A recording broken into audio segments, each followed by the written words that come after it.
Alright guys, so in my video, all things DCU from Suicide Squad to Justice League, there was a comment in the comment section by Jesus Bermudez. Now I don't know if I'm pronouncing your word correctly or if your name is Jesus Bermudez.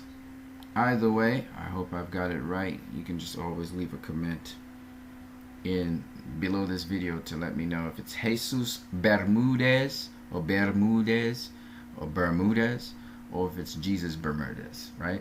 You just let me know. Now, concerning your question, which is great video, Christ I am, would you please make one video about some website saying that Tylor Hoechlin's Superman is better than Henry's? I want to know your opinion. Thanks. Now, let me just put it out there first and foremost, the hypocrisy of some people. If you do know Jesus or Jesus, I'm not too sure which one it is, but it's an awesome name. Jesus Christ. I'm a Christian and I love Jesus, okay? So Jesus or Jesus, awesome name. And interestingly, Superman is a type of Christ. It's Christocentric. He's a Messiah, so he's a type of Christ. So it really borrows heavily from Christ's story, which, by the way, you know, it's an awesome story in itself. But to answer your question, let me just say that Tylor Hoechlin totally blew away the detractors. Do you remember this one, Jesus? Do you remember this picture here? Remember this picture? This picture, people based it. Oh, his uniform's trash. He looks like he's emaciated. He looks like he's so thin. He doesn't look like Superman. Remember when people were saying that, Jesus? You remember that? Now we see people on websites everywhere talking about Tylor Hoechlin's Superman being a better Superman than Henry Cavill's Superman. Isn't that amazing? When I saw Tylor Hoechlin perform though on Supergirl, I gotta say he blew me away. He reminded me a lot of Superman. His performance was spot on. It was fantastic. So I understand the rave and why people would say now the opposite of what they've been saying all along. They were saying he wasn't Superman, he doesn't look like Superman, blah, blah, blah, blah, blah. Performed very well. He did an excellent job. Now remember, Tylor Hoechlin's Superman is really Clark Kent from the Daily Planet, whereas Kara comes from I think it's Cats magazine, I think she is for. So Kara had Clark visit for a little bit, and he was able to sort of help her balance her life, right? Amongst many other things he was able to assist her in. Now, this particular iteration of Superman for the TV series, Tylor Hoechlin himself said that this Superman is not supposed to outshine Supergirl because it's her TV series. He's there to support her. Now, that's one big difference between this Superman on Supergirl and Henry Cavill's Superman. That's the first point. The second point that has some differences between this Superman and Henry Cavill's Superman is Henry Cavill's Superman is not known by the world as just Superman. He's known as the Superman. His mythology does not, at least Zack Snyder's focus was not on his mythology directing and leading his personality, who he was as a person. So you notice that once people knew who Clark was, they'd call him Clark, they'd call him Kal-El, but they wouldn't call him the Superman. He was known as the Superman, which is a little bit different to what's happening in Supergirl. Let me explain what I mean. If you do remember, Clark Kent was talking with Kara. This is when Kara asked him, how does he juggle his life? He's talking to his girlfriend, he's talking to his mother, he's handling his job at work as Clark, and we'll go into that Clark part in a minute, and he's also being Superman. And she was pretty much astonished by that. But really she was trying to really find out how she could date what was Clark Kent's workmate at a certain part of time, certain point in time, Jimmy Olsen's black in this movie, and he moved across to Cats magazine, and he's working with Kara, and Kara is dating Jimmy Olsen. So she was trying to figure out how to balance the time so she could date what's going on with me? Date Jimmy Olsen, and therefore be able to live a normal life. However, the approach of the film is saying that she likes being Supergirl, and how does he manage to be Superman? But you can see that the film is really focused on the mythos of the characters. So basically, Clark Kent's name is Superman, and Kara's name is Supergirl. Like, they've taken on the label of Superman and Supergirl. Whereas the approach by Zack Snyder with the Superman, or Man of Steel, and also Batman v Superman, was to take Henry Cavill's character Clark Kent and Kal-El, and Clark Kent and Kal-El are who the Superman is. He's never taken on the tag or label the Superman. You get what I'm saying? Same thing with the Batman. The Bat, or the Batman, was a mythology that people knew. They'd never really seen the Batman, but he was this mythology. He was this mythos around there. This walker of the night that would destroy criminals. Okay?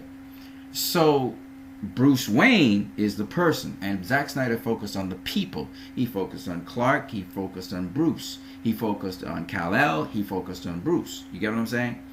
He focused on Diana, he focused on Bruce. That's why you didn't really hear them saying Superman all the time, or they didn't say Wonder Woman all the time, or you didn't hear them saying Batman all the time, but Batman was understood, you understand? Or the Bat was understood. You would hear the names Bruce in the movie, Clark, Diana, okay? And that's because Zack wanted to focus on the people, not the mythos. Most comic book movies focus on the mythos, you see? And these are people.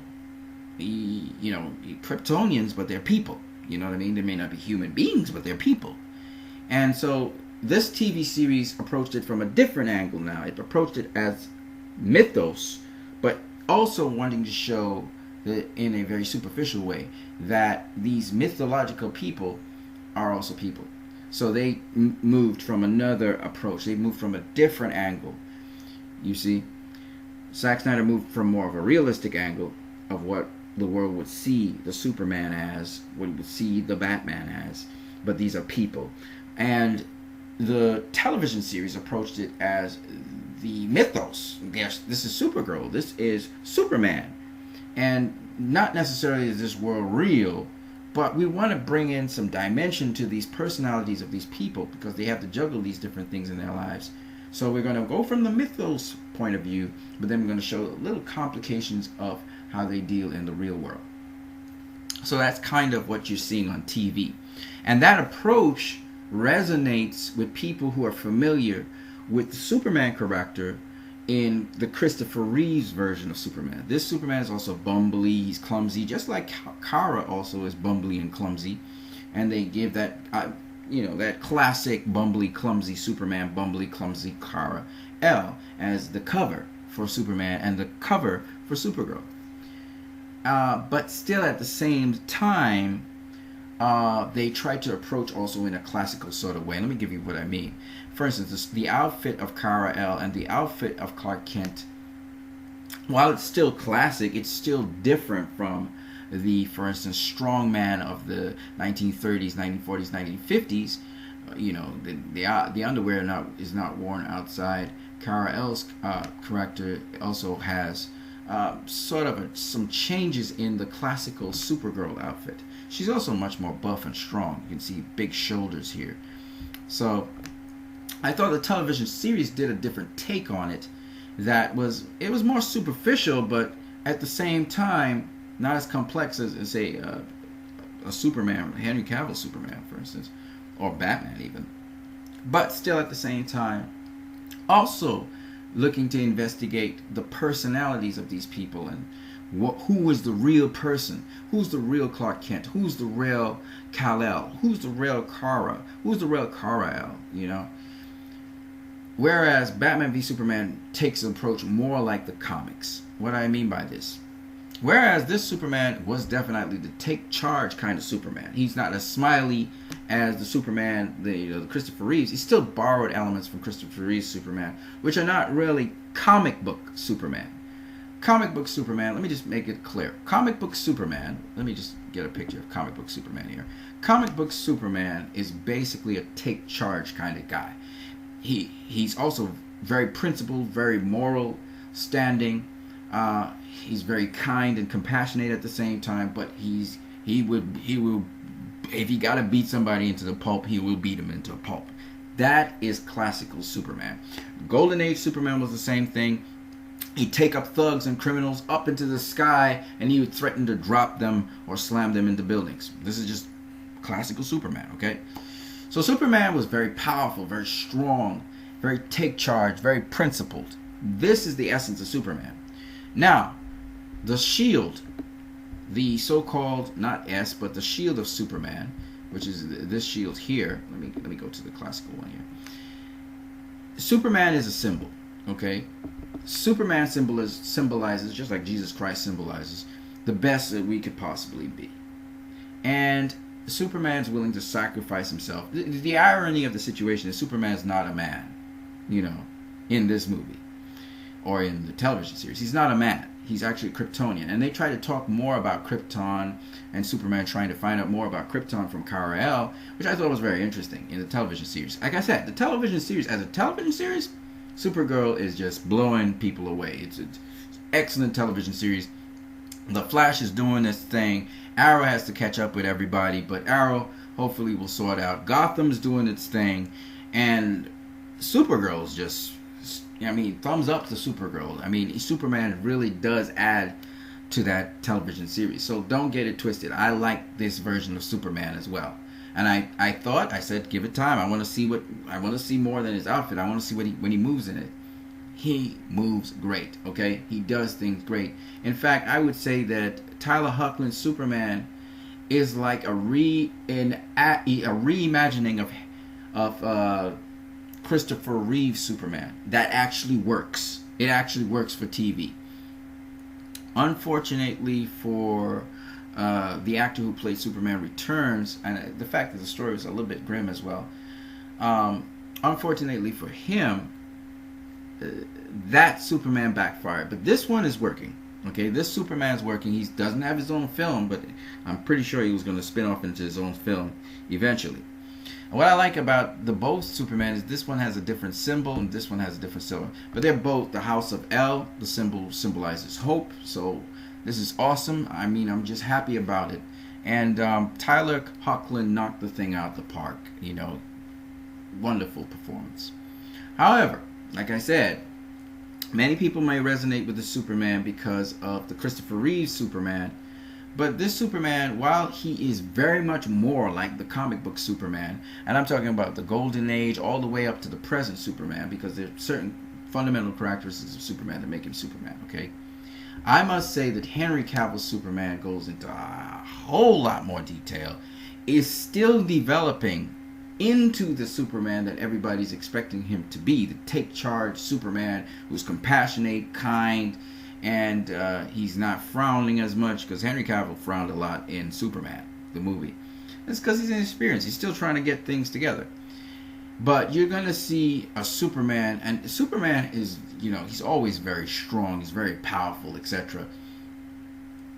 But he also can be extremely gentle, and he can be very delicate with things.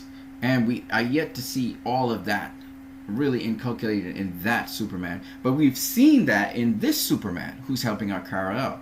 He's not only strong, he's not only powerful, but he's also one who can be gentle.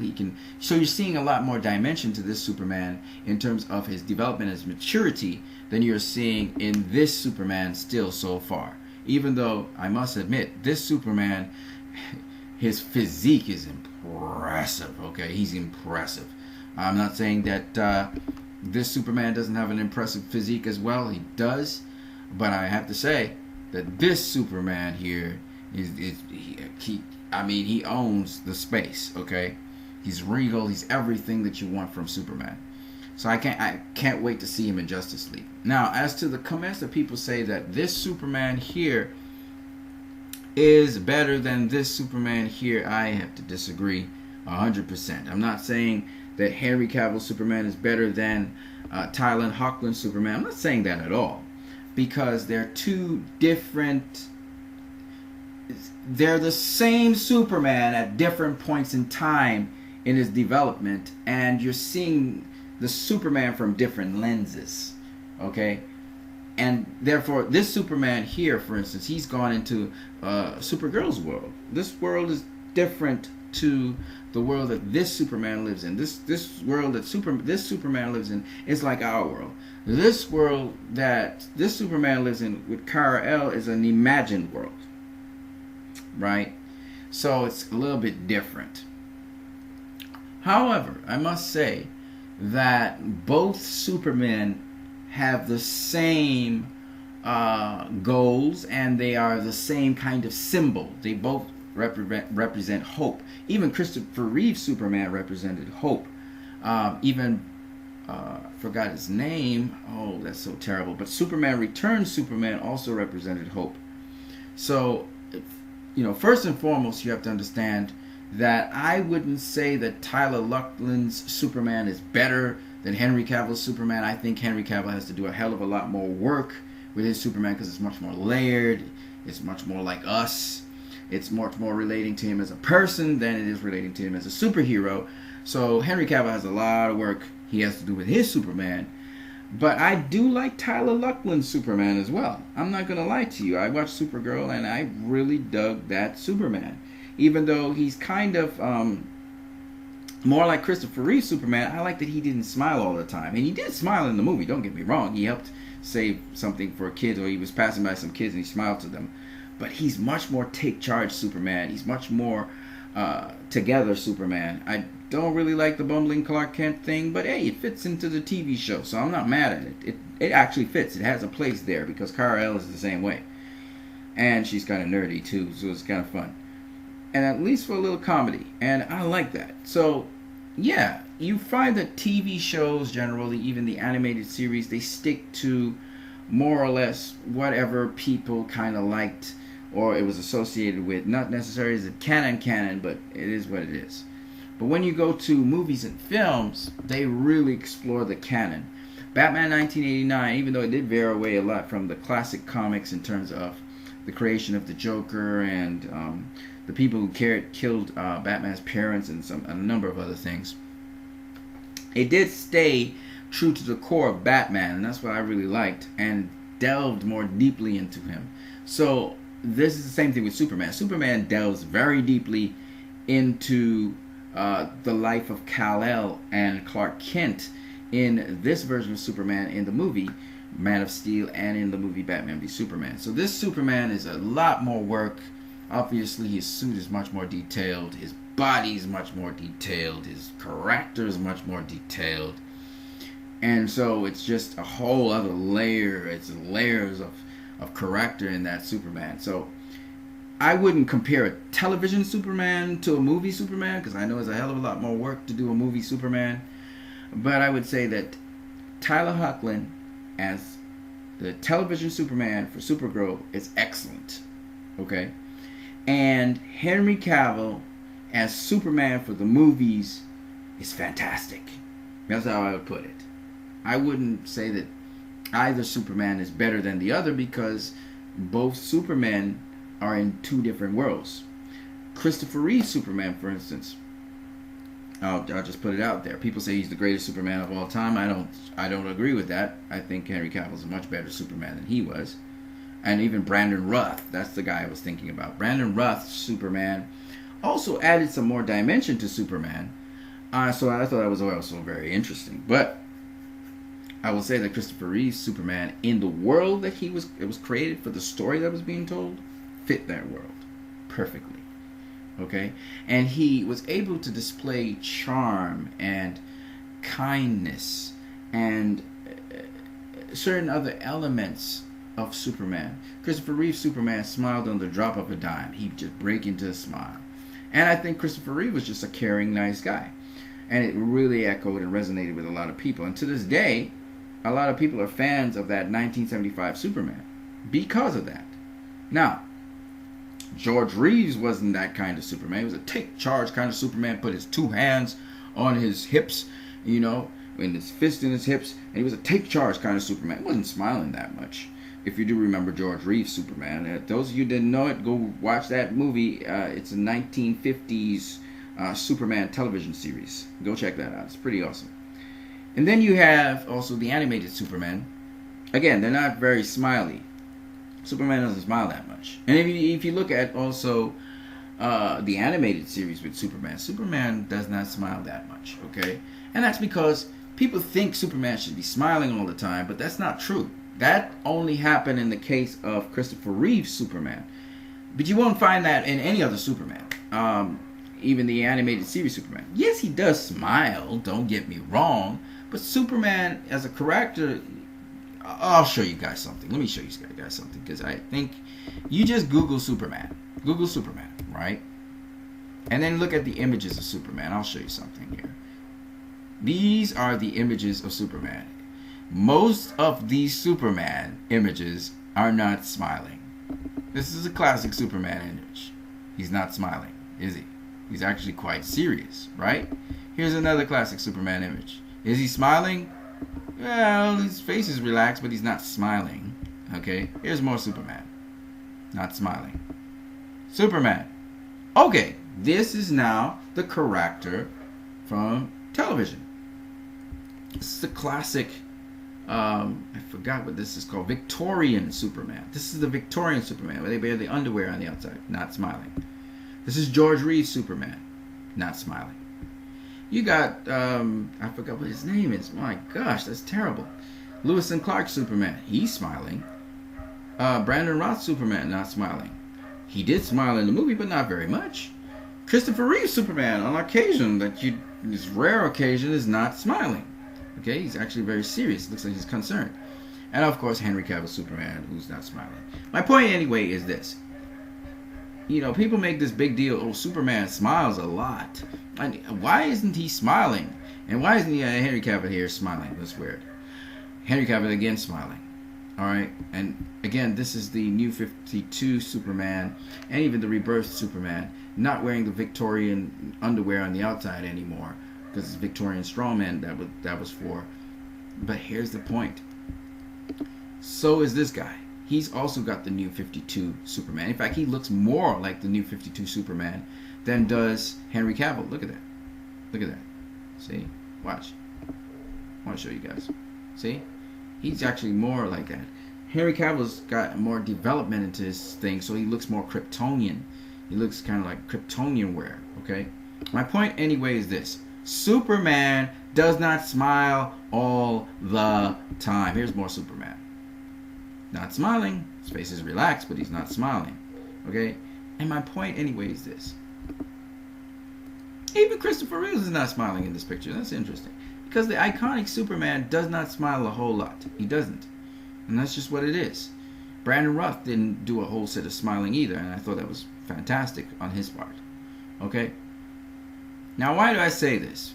Apparently, Superman now is taken over by Henry Cavill. I'm trying to find other Superman. I can't find it. I'm saying this because a lot of people think that Superman, for some reason, he should be smiling a lot. He should be... No. The comic book Superman does not smile a whole lot. In fact, there was a guy I was talking to, and... there was a guy I was talking to. I can't remember who he was. As a comment in the comment section, and he was saying, that Superman needed to smile a lot more in Batman v Superman. And I'm like, he smiled in Batman v Superman, but he smiled just as much as he needed to, because Superman doesn't smile that much. I explained it to the guy, but he then took it out of context and out of control and everything.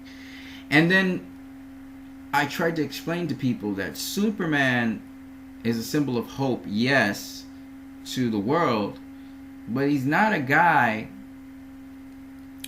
who goes around smiling all the time and is glad he's flying all the time. No, he's busy saving people. Most of the time. Okay? And what makes Superman Superman is the fact that he's very strong, he's very powerful, but he uses his powers with control and restraint. And that's what Henry Cavill is doing most of the time. Well, sometimes he's not, right? So I just wanted to leave that with you guys. I don't think that either Superman is necessarily better than the other. I think they're appropriate for the worlds they're in. I will say, though, Henry Cavill's Superman requires a lot more work because he's literally, this is the Superman that is definitely from the comics. It's very much like the comic book Superman. And Tylor Hoechlin's Superman is for the television series, relying a bit on Christopher Reeve's Superman, the bumbling, clumsy Superman. That is not the case in the Golden Age Superman. Golden Age Superman wasn't bumbling and clumsy. He was actually a star reporter, getting the star scoops. And then Superman, at some later time, was seen as this sort of slightly bumbling, slightly clumsy Superman. Right? Because he couldn't see without his glasses and stuff like that. But then they used it as a facade. But now, as we look at Man of Steel and then we look at Batman v Superman, he's not trying to pretend or be a facade. He's trying to, in other words, not have to use his superpowers. So he's trying to be more like Clark Kent. And he's not a bumbly reporter. So you have to understand, Superman doesn't always have to be a bumbly reporter. If you look at Superman Birthright, he's not a bumbly reporter there. If you look at Man of Steel, he's not a bumbly reporter there either. And you go to the Golden Age Superman, same thing. So, you know, the television series tried to get the version of Superman that most people loved, which was the 1975 Superman, but not necessarily be comic book accurate with it. So they kind of mixed some of those elements into the New 52 Superman, the outfit, and he was much more serious. And so it made for a much more compelling Superman. Remember, Superman, the essence of him is he's a take charge kind of guy. He always does the right thing. He's got a good moral standing. He's very strong, but he doesn't always use his strength completely because he needs to have control. He has a lot of control. And he's the leader. He's a natural leader. He leads the Justice League. He leads. And you saw those sort of aspects in Tylor Hoechlin's Superman. That's what I liked about him. He was a good leader. You know, he's guiding Kara-El, showing her how to deal with certain situations, dating and that kind of thing. Still having a little bit of humor in there as well. So, I hope that this answers your question, Jesus Bermudez. I believe both Superman are fun. I like them, but they really belong to the worlds that they're in. The Superman for the TV series, he belongs in the TV series. You know, some people are crazy enough to think that he could fit into the movies, and no, that would be a disaster. And Henry Cavill's Superman belongs in the movies. He would not be fitting into the world of Kara-El's world, Supergirl's world. He'd just be a odd fit inside of that world. So I think Tylor Hoechlin did an excellent job for the material and the world he's in. And I think that Henry Cavill is doing an excellent job at Superman and his development. So Henry Cavill has a hell of a lot more work to do than Tylor Hoechlin has. But both have to do their homework to be able to pull it off on TV and be convincing. And I do believe when it comes to television, not movies now, when it comes to television, Tylor Hoechlin's Superman knocks it out of the park, especially in Supergirl. So that's my take on it. Hope you enjoyed it. Have a good one.